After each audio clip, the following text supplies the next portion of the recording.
1, 2, 3, 4. Screen time, screen time, screen time, It's my screen time too. Hello, and welcome to It's My Screen Time Too, the podcast where two moms take chances, make mistakes, and get messy. That's actually a catchphrase from the show, which I realize might not be funny if you haven't actually seen the show. But you know what? It works on two levels because that's actually what parenting is anyway. Just making mistakes and getting messy all the time. Totally. Every day. Okay, so I'm Katie. I'm Deborah. And I have one son. His name is Jay. He's 2 years old. And I have 3 kids, an 8-year-old. Ah. And he just had a birthday, and 2 4 3/4-year-olds. So they what you're insist saying, on the 3/4. yeah, they're getting close too. Yeah. I actually have a parenting question that is probably not relevant to the podcast at all. So go for it. All right, because you've done this 3 times before. So potty training, or whatever we're supposed to call it now, toilet awareness or whatever. um, I've been trying to do the whole like wait till he's ready approach. So we introduce the potty. He can sit on it, but he hasn't really progressed in like knowing when he feels like he needs to go. Mm-hmm. So to me, that says, well, he doesn't seem to be ready yet. But then today, he just like refused to let me even put a diaper back on him and just wanted to walk around with a bare butt all day and was acting super weird about the toilet. And I was wondering, like, is this just some sort of like aggressive sign that he's ready? I don't know. I don't know. All right. You're no help. I'm not very helpful. No, sorry. You're just glad it's over. Yeah, exactly. Good luck. Thanks. I'm really glad to have this community of moms to reach out to for help.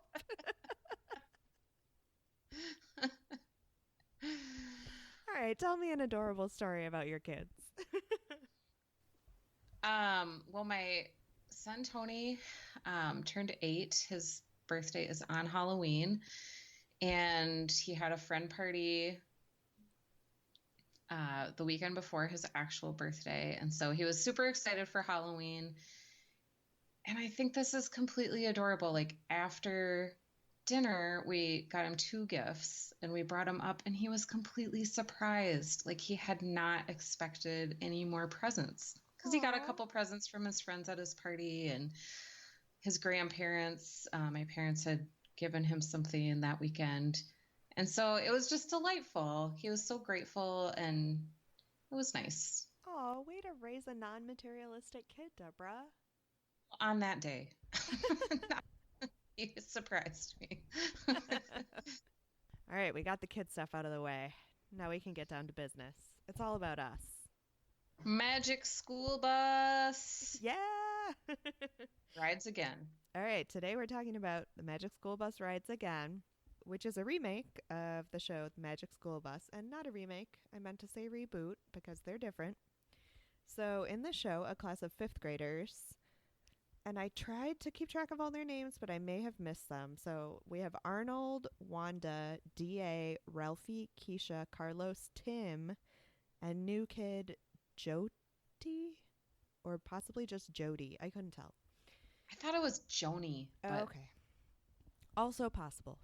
Mm-hmm. So they have a wacky teacher named Miss Frizzle, and Miss Frizzle has replaced her older sister, the former Miss Frizzle, who is now Professor Frizzle, as the kids' science teacher who takes them on adventures in a magic school bus, to learn lessons about science by flying or shrinking and just generally experiencing science in a very up-close and personal way. It's a new Netflix series out this year, so just 1 season, and its big headliner is it's starring Kate McKinnon as Miss Frizzle. So there are 13 episodes out, the original series was based on a book series that was first published in 1986, and the first TV series started airing in 1994, and it starred Lily Tomlin as Miss Frizzle. She still does the voice of the older Miss Frizzle in this new show, which I thought was a nice bit of continuity. All right, so that was a long summary, but okay, so why did we pick it? Deborah, did you watch the original show or read the books when you were young? No, I did not. We have a couple of Magic School Bus books that I've picked up at like library book sales, and that is my entire familiarity with the series. Yeah, I feel like we were just a hair too old. I'm looking at the notes that I made, and I wrote young, but I meant old. I feel like we were just a hair too old for the original books and series. But I was excited to watch it because I really like Kate McKinnon, and I want to be behind everything she's doing. So I'm behind this. Same. She's awesome. So, as we always do, we watched the pilot, episode 1, Frizzle of the Future. We also watched episode 4, The Battle for Rock Mountain, and episode 10, The Tales Glaciers Tell. So, as usual, we will just go through each episode one by one and then go into our more general thoughts. Deborah, you want to take it away? Right. So, season 1, episode 1, titled Frizzle of the Future, introduces Miss Fiona Felicity Frizzle, the original Miss Frizzle's little sister. And it starts with Arnold, who's like the kid with a lot of anxiety. He has orange hair. He shows the new girl, Joni, around. And he's not very pleased with the fact that they have a new teacher. And Miss Frizzle ends up taking the class to the Galapagos Islands because the vocabulary word of the day is ecosystem. The kids learn about ecosystems, and they're transformed into animals, turned back into kids. They're shrunk, like Honey Shrunk the Kids style, to examine a boot to check for invasive species. And Arnold realizes that the lesson is kind of mirroring the change in his classroom. So he's upset that the perfect ecosystem of his classroom has been changed because he considers the new Miss Frizzle to be an invasive species. And I wasn't sure if this was intentional or not, but he leaves a plant behind on the Galapagos Islands. The class travels 30 years into the future. They learn about a crisis in the Galapagos, and they travel back, and Arnold is confronted by the damage that he wrought by leaving this plant that's taken over the islands. And then scientists had brought at some point in rabbits that they thought would eat the plant, and the rabbits proliferated also. As rabbits do. As they do. And after a one-on-one with the old Miss Frizz, he goes back in time and he puts the plant back on the bus and saves the Galapagos Islands. This was a real lot of responsibility to lay on a fifth grader's head. He was pretty loath to take responsibility for his actions also. But wouldn't most fifth graders be if you were like, oh, by the way, you ruined the entire ecosystem of an entire island? Right, yeah. Chain of islands, right? Yeah, I think so. Okay. It's not just one island. Gotcha. It's plural.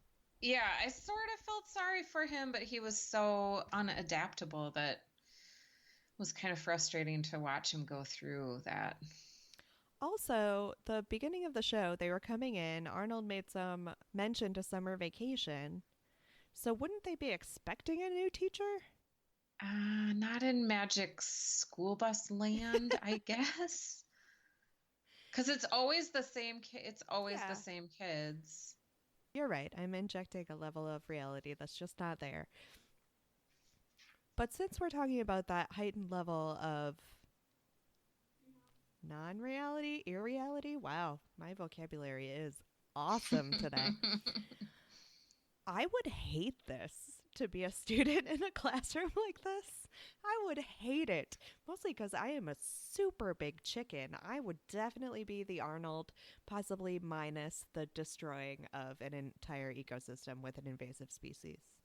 Yeah, I would lose my permission slip. Not have my parents sign it for sure. Yeah.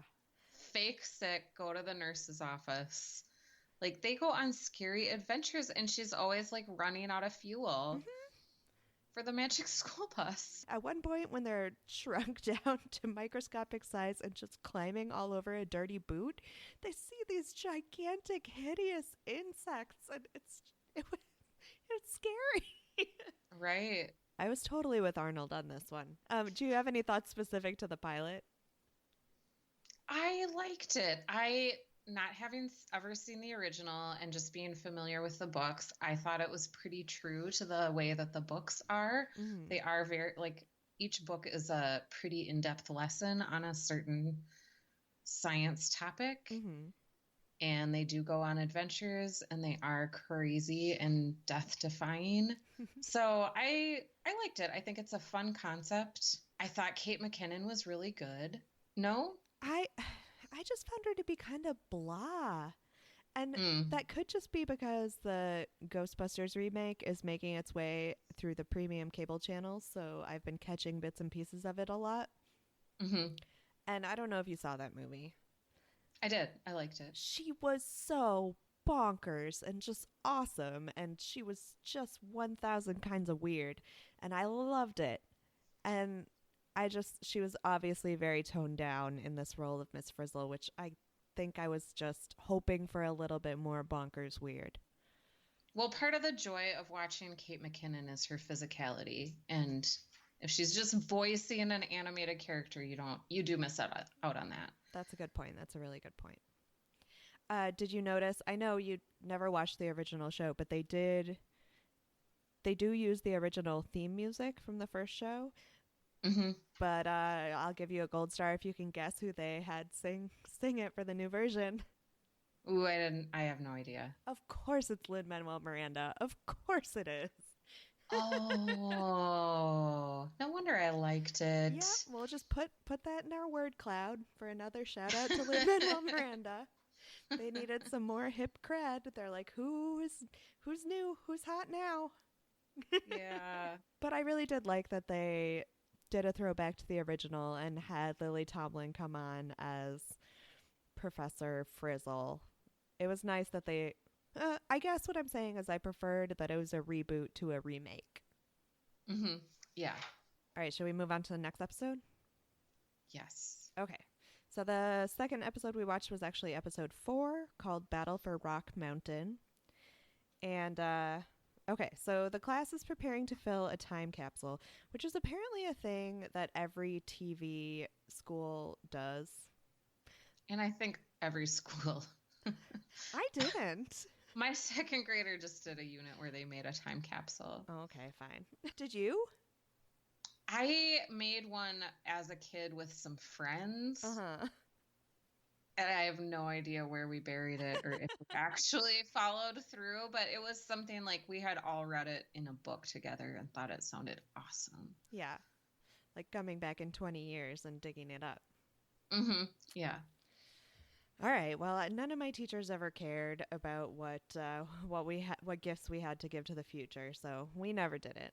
And I was not clever enough to do that stuff with my friends. So, okay, so this 5th grade class is preparing to fill a time capsule, but Tim wants to write a comic book and put it in the time capsule. But he doesn't have any ideas until he is inspired to write a battle between Ralphie's favorite superhero, Weatherman, and Arnold's favorite superhero, Captain Rockman. But when he is stuck for plot, Miss Frizzle takes them on the magic school bus to Iceland, where she shows them how weather and water, represented by Weatherman and his sidekick H2O Boy, crumble igneous rock, represented by Captain Igneous Rockman. Wow, this is way more complicated than it needs to be. All right, I don't need to explain the specifics to you. She shows them how all the different categories of rock are related. And essentially every time you think a rock is destroyed, it just, over long periods of time, and help from weather and water morphs in, and heat and pressure, morphs into a different kind of rock. Mm-hmm. So in the end, obviously, Captain Rockman wins the battle.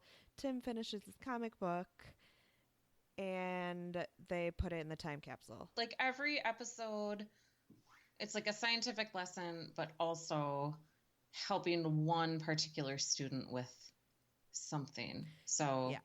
And it was cute because the comic books, the superheroes are all based on kids from the class. So all the kids get their own character in Tim's comic book. Like Arnold is Captain Rockman and Ralphie mhm. is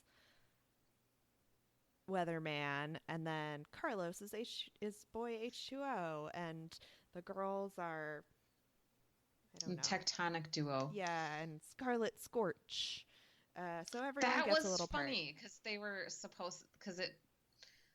supposed to like melt the big rock man, and Miss Frizzle was like, "Okay, give him 100,000 years or whatever the length of time it was." It was like the slowest superhero battle. We talked about how frustrating Lego battles are because they can't really move very well, but this was Yeah. like even slower than that. This was actually my favorite episode of the 3 that we watched. Because the kid-friendly hook, or you put it really nicely, the individual lesson for Tim fit really nicely into the science lesson. It Mhm. didn't feel Yeah. forced, and it was just really fun. What did you think? I liked it. I thought it was fun. I liked the setting. I liked the lesson. It's been a really long time since I just haven't brushed up on my geology terms Yeah. in decades. There was a funny part where Miss Frizzle said, "Let's be what you see." And the school bus and the kids like turned into rocks and tumbled down the mountain and like got all broken up. And I thought that was a funny part. I forgot about that. You're right. And I even learned a new word, What's that? classed. Yes, I did not. Well, You probably knew that one already. I heard it and I immediately knew how to spell it. So it must be one of those words that I've seen, when you're reading a book and you just kind of gloss over Mm. an unfamiliar word. Whatever, context clues. So now I actually know what it means, which is nice. Which for our listeners who don't, it's like rock bits at the bottom of a riverbed, right? Rock bits. I like it. Should we move on to the next episode? We also watched episode 10 from the first season called The Tales Glaciers Tell. And at the beginning of this episode, Dorothy Ann, also known as DA, is struggling with her storytelling skills. So Miss Frizzle takes them on an adventure to learn about glaciers. While they're climbing up a mountain, DA convinces Frizz to turn on the bus's number cruncher mode. DA is like obsessed with calculations, and she wants to figure out how many snowflakes make up all the Earth's glaciers. And it takes a lot of energy to run the number cruncher, so the bus loses power and they fall deep, deep into a glacial crevasse. And then they travel through time from 130,000 years ago, comparing CO2 levels and what the Earth was like at each time period, because there are air bubbles in the glacier that scientists really do use to learn about previous time periods. And they find out through DA's calculations that CO2 levels were pretty steady for a long time, but in the last 200 years, CO2 levels have increased, as well as the Earth's temperature, and it all coincides with the Industrial Revolution and human progress and technology like cars and air conditioners. And we all know that story. This was a hard one. You have to Yeah. wonder how it goes over with the non-believers. I thought about that.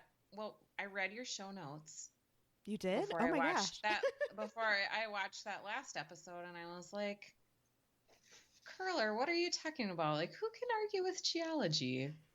It's a pretty cut and dry field. But then I watched this one, I was like, that's what you meant. Yeah. But I don't know. I don't think that anybody who thinks that the world is only 6,000 years old is going to watch or let their kids watch Magic School Bus. But what about the people who just believe that climate change is really just a natural warming phase that happens every so many millennia? I don't exactly know that argument, but it's the other argument that's not the religious one. That is a really hard frame of, I just can't empathize with that worldview. So I don't know what they think. I don't know. I I don't just, get it. yeah, I don't get it. I would hate for someone to watch this episode with their kids and be like, "Oh, we can never watch this again. This is just liberal propaganda." Right. But at the same time, how do you tell the story of climate change to kids? I thought that this was as good a way as any. I mean, it made it seem really straightforward. It was really good. There's so the podcast that I love and talk about all the time, Wow in the World for Mm-hmm. Kids, they talk about climate change on that one also. And so like my kids, if I tell them to turn out the lights before we leave the house, they'll be like, yeah, yeah, we have to help the planet. The planet's heating up. We got to turn off the lights. Oh, Can you see? yes. And also, like, if I'm like, finish your dinner, they're like, yeah, yeah, food waste, food waste. We can't waste food. We got to help the Oh, planet because that's on Wow in the World too. So I liked the ending where DA does give her story. She gives her speech to her class and she talks about how you should walk or bike instead of driving places if you can, turn off lights and electronics, plant trees, talk about it, which is another thing. But I don't know. None of these things seem to be as well. I don't know. You don't want a kids show to like really be alarming about, you're right. You're right. like, we don't want to scare the children, but I find that like anything I read or watch about climate change, like there's just like not enough at the end about like what we can do to help out.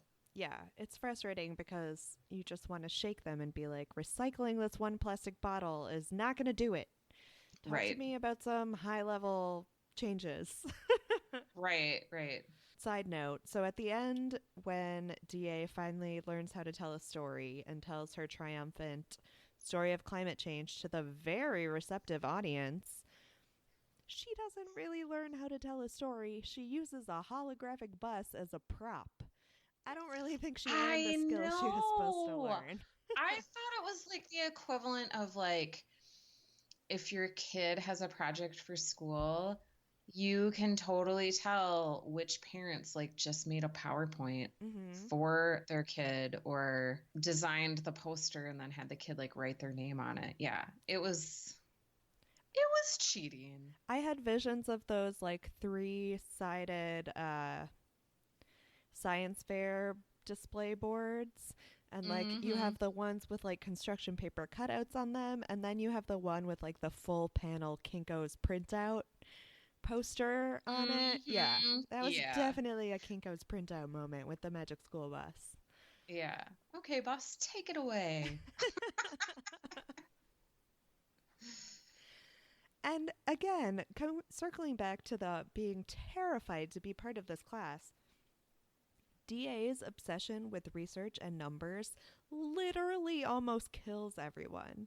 And Miss Frizzle doesn't step in to be like, hey, maybe this is a bad idea.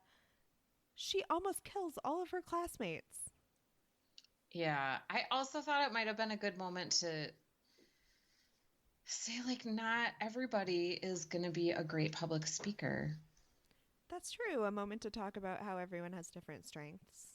Yeah, like DA, you're probably going to work in an office and you're going to produce some great spreadsheets and data analysis.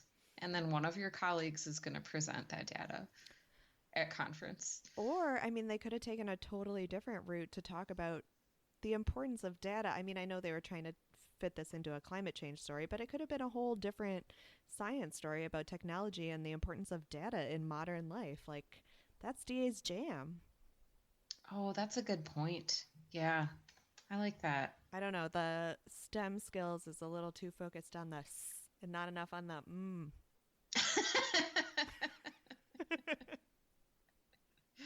Right.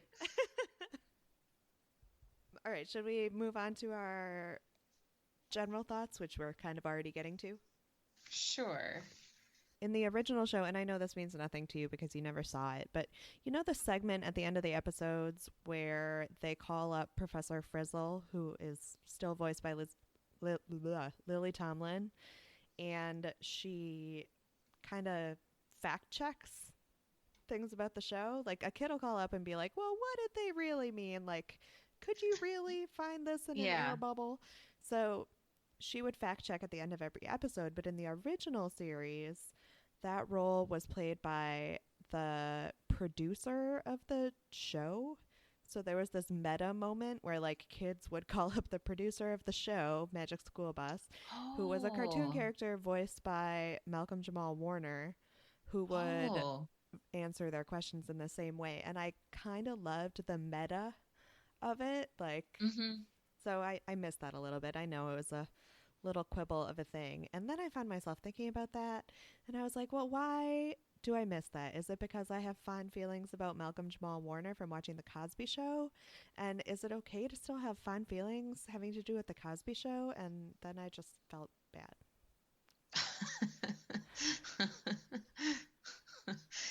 You know, to segue into one of our other discussion points, we were going to talk about how we feel about the concept of reboots. And I only bring this up because one reboot that I would have liked to see as a Cosby Show reboot until we found out what Bill Cosby was actually like. That's the only reason I bring it up. I loved that show too. It was a really good show. Yeah, it's so sad to have it ruined. Yeah. But that's a cute way of ending the show. On the first episode, when they call Miss Frizzle, I was just a little confused. And I thought, watching on Netflix, I thought that the next episode had already started. Okay. And I had missed something. So I not having seen the original, that a meta moment was a little lost on me the first time. Yeah, I mean, I love the concept that kids watching the show would call up and be like, there seem to be some flaws in this, when like the whole show is about kids getting like shrunk and, you know, like if you pull one string, kids, that whole sweater's gonna fall apart.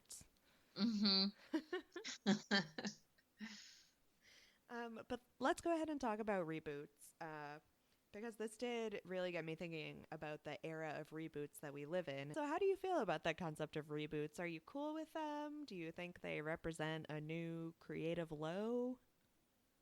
I don't know. I always look forward to sequels of movies that I enjoy, and I always find them disappointing. And I kind of feel the same way about reboots. They sound like a great idea, but in practice, they don't really live up to the original. Last time we talked, we already hashed out Will and Grace. Oh, right. Mm-hmm. But like Fuller House is the reboot of Full House. I haven't watched it, but I've heard only bad reviews of it. You know what? I was actually going to cite that as an example that works. Oh, okay. I haven't seen it, so. Maybe it's because I loved Full House as a kid.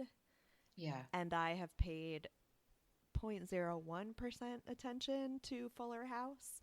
But like the couple blips of several episodes that I've seen, it strikes the exact right tone of earnestness from the original that is just lacking in today's TV landscape.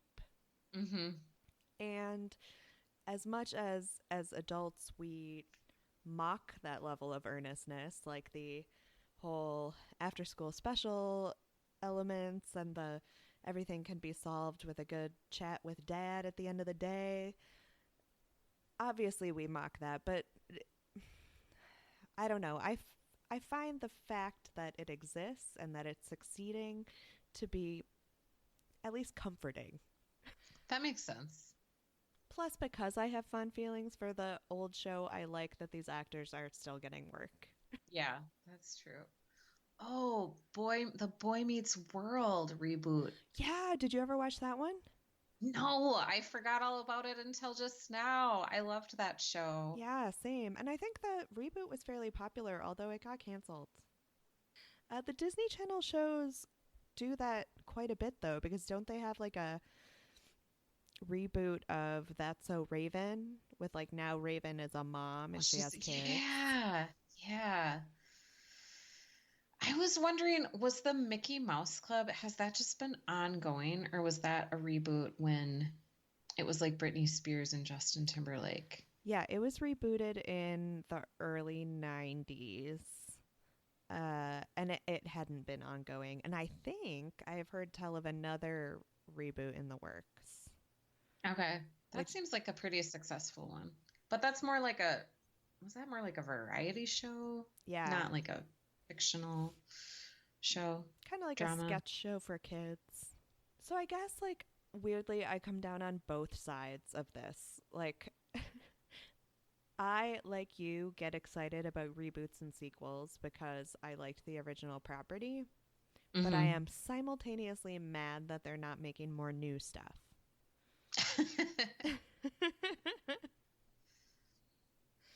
Whatever, I can have it both ways. So did you think of any adult movies or TV shows that this compares to?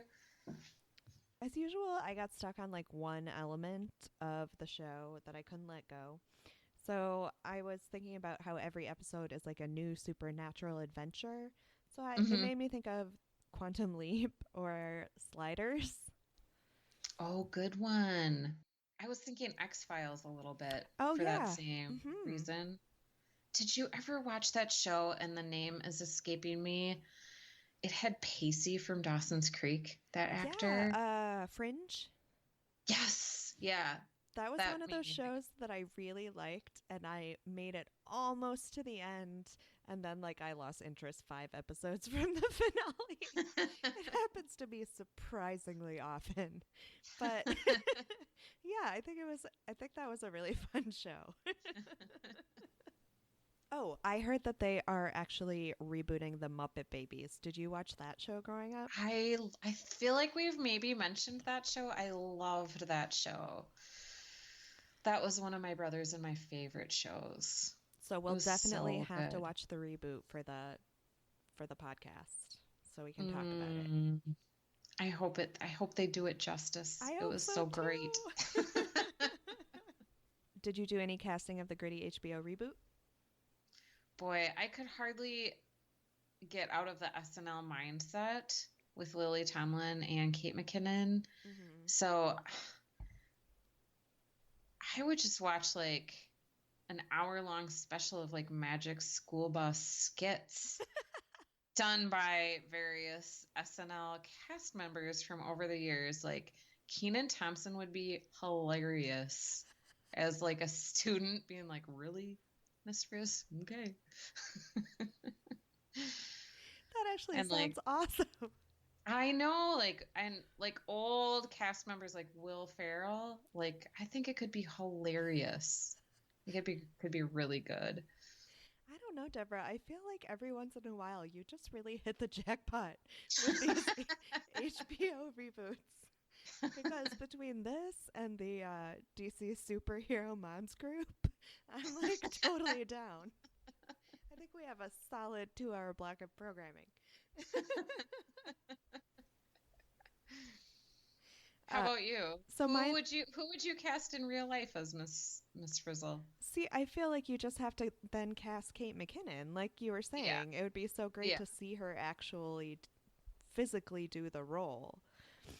And Um, the costumes, the mhm. real life costumes, because for those who haven't watched it, like Miss Frizzle's costumes always change, and she's always wearing like some wacky dress with like whatever the topic at hand is. Like in the glacier episode, she was wearing like a snowsuit with like a picture of an Arctic scene on it. Yeah, it's So very like librarian style with the patterns that apply to whatever she's talking about. yeah, yeah. Um, I wonder if LuLaRoe like ripped her off. So was it better when we were kids? Did you ever watch 3-2-1 Contact? Yes, of course I did. I was trying to think of like the sciencey shows that I liked, and that was a big one. And Bill Nye. Mm-hmm. Did you watch Bill Nye the Science Guy? Of course. Who is totally having a renaissance right now. He's all over the place. Yeah, I learned a lot from 3-2-1 Contact Mm-hmm. actually. That was a So great I show. I don't know, it might have been better when we were kids, even though Magic School Bus was on when we were technically kids. Would you ever watch this alone voluntarily? Probably not, but I did like it. I did like it. How about you? I probably wouldn't either, but I would happily turn it on a sick day if I like needed something for Jay to be watching that I didn't have to feel too bad about. Mm-hmm. Although, well, I guess we segue right into 10 seconds on whether or not this is good for our kids. But there are some moments that were scary for a 2-year-old, obviously. Yeah, I actually did watch this with my kids, and they were engaged by it. They liked it, and I thought it was pretty educational. So I think it's good for kids Agreed. compared to other TV shows. Ratings? Boy, I'd say a solid 4 to 4.5. Yeah, I would agree with you on that 4. It was fun to revisit these characters, or in your case, visit them for the first time. Uh, and yeah, the nerdy stuff is just catnip to me. I like it a lot. Hmm. Oh, one thing I just have to say, have you ever read the books? I think I've paged through a couple of them. Yeah. They are among the books I most hate to read because there's like the story, like the text of the story, and then there's all these little pop out things like there's like dialogue bubbles from all the Mhm. kids, and then there's like assignments that the students have done. And so it jumps around a Mhm. lot and it just takes so long to read the whole book. I, So I don't recommend the books, yeah, I can see actually. that. Although, don't But they? my kids really like them, and I'm like, I don't know if we have 45 minutes to get through this. All right. Well, any other thoughts about the Magic School Bus rides again? I don't think so. How about you? I don't think so. This was fun. Yeah, it was a fun one to watch. Well, thanks for listening to this episode of It's My Screen Time Too. Please rate and review us on iTunes or Apple Podcasts or wherever you get your podcasts. And you can find us on Facebook to continue the conversation. We are at facebook.com/myscreentime2. And that's also where you can find out what we're covering in our next episode if you want to watch along with us. You can tweet us with show or movie suggestions or general comments at myscreentime2 or email us at myscreentime2@gmail.com. And our theme music was composed and performed by me, Deborah Copperrood, and my adorable children. And our show is produced by Katie Curler. You can tune in next time for more real talk about the movies and TV beloved by kids and tolerated by parents. Screen time.